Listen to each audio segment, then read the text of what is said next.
दुनिया गोल है। दो आदमी आपस में बातें कर रहे थे और कह रहे थे कि दुनिया गोल है, लेकिन वह यह नहीं जानते थे कि वाकई में दुनिया गोल है या नहीं। पहला आदमी बोला कि हमें यह सिद्ध करना होगा कि दुनिया गोल है। दूसरा आदमी बोला कि हमें यह कैसा पता लगेगा कि दुनिया गोल है।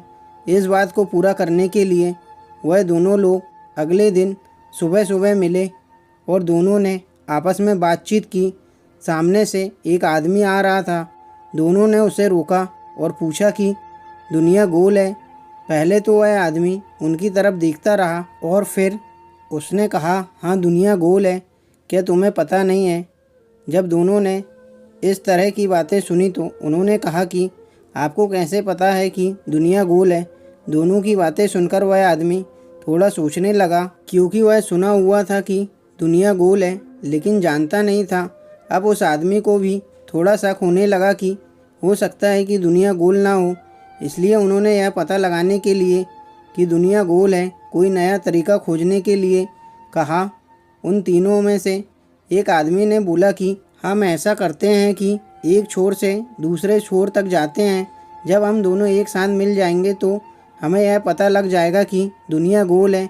तभी दूसरा आदमी बोला कि जब हम देखते हैं तो आसमान नीचे धरती से मिलता हुआ दिखाई देता है, इससे तो यह पता लगता है कि दुनिया गोल है।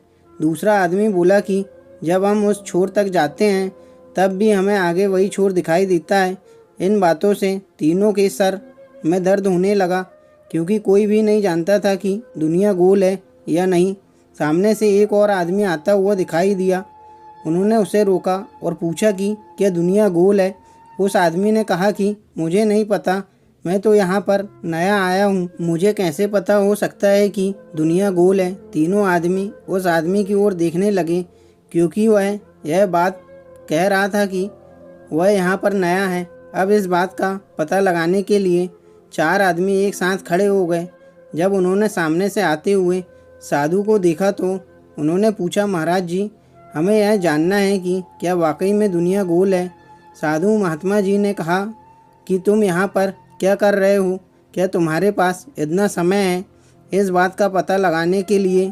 क्या तुम्हारे पास कोई काम नहीं है जो इस बात का पता लगा रहे हैं कि दुनिया गोल है या नहीं? साधु महात्मा जी ने कहा कि तुम्हें अपने काम पर ध्यान देना चाहिए। अगर तुम इस तरह यहीं पर बातें बनाते रहोगे तो तुम्हारा काम अधूरा रह जाएगा। इस तरह साधु महाराज जी की बातें सुनकर चारों आदमी वहाँ से चले गए। हम भी सभी लोग ऐसे ही हैं, कहीं ना कहीं किसी बात पर अटक जाते हैं और यह नहीं देख पाते हैं कि हमारा समय बर्बाद हो रहा है।